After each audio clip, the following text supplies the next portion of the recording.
السلام عليكم ورحمة الله وبركاته. ازيكم حبايبي؟ عاملين ايه؟ يا رب تكونوا بخير.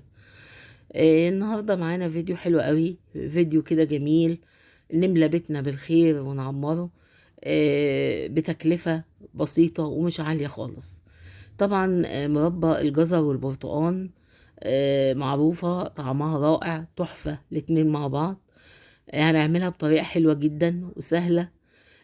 تبقى موجودة عندنا في فطار، في عشاء، في السحور، في رمضان جنب الأكل. الولاد يعملوها سندوتشات في أي وقت. طعمها تحفة وفي منتهى الجمال.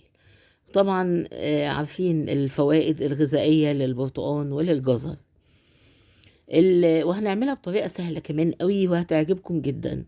البرتقال هنسلقه لمدة يعني هنقول 10 دقايق أو ربع ساعة بعد الغليان، يعني لغاية ما القشرة بتاعته تطرى، بس ما يتهريش علشان نشيل المرارة بتاعته.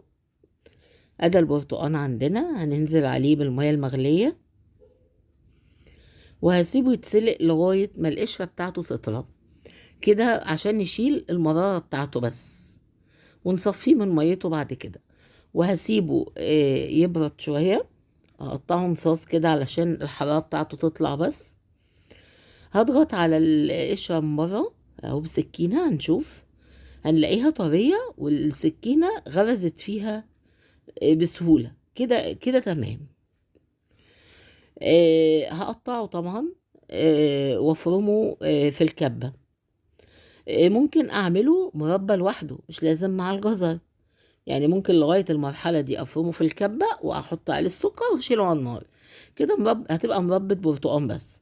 طبعا انا بتحكم في السمك، سواء عايزاها ناعمة عايزاها مفرومة قوي وسط قطع كبيرة براحتك. برضو هبدأ ابشر الجزر.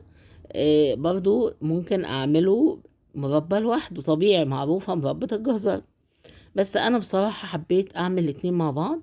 وانا شفت الفكرة دي بصراحة على اليوتيوب عجبتني فحبيت اجربها مع بعض التغييرات والتكات اللي من عندي انا، وهقول لكم عليها دلوقتي. هنحط المربى طبقات: جزر، سكر، البرتقال، طبقات كده فوق بعض لغايه ما اخلص كل الطبقات بتاعتي. ممكن اسيبها شويه لما تنزل ميتها، بس انا شلتها على طول على النار، لان طبعا هي البرتقال كمان عشان ضرباه مع بعضه كله فبينزل كميه ميه كبيره، فما احتجتش اركنها يعني. وهشيلها على النار. بعد شويه في نص السوا كده هضيف ليها عصير ليمون. وضفت دي قبل السوا بقى خلاص في النهايات يعني. وضفت لها معلقتين كبار عسل جلوكوز، وشعرة قرنفل مطحون. وكمان قبل السوا ضفت لها معلقة أكل كبيرة جيلاتين بودر، دوبتها في شوية مية دافية. ليه الجيلاتين؟ هو مش لازم خالص، بس بيدي اللمعة والشكل بتاع المربى اللي بنشوفها بره. وصدقوني المربى طالعه تحفه حلوه قوي، جميله جدا، مظبوطه على الشعره. نسيت اقول لكم اللي انا حطيت ايه على ايه.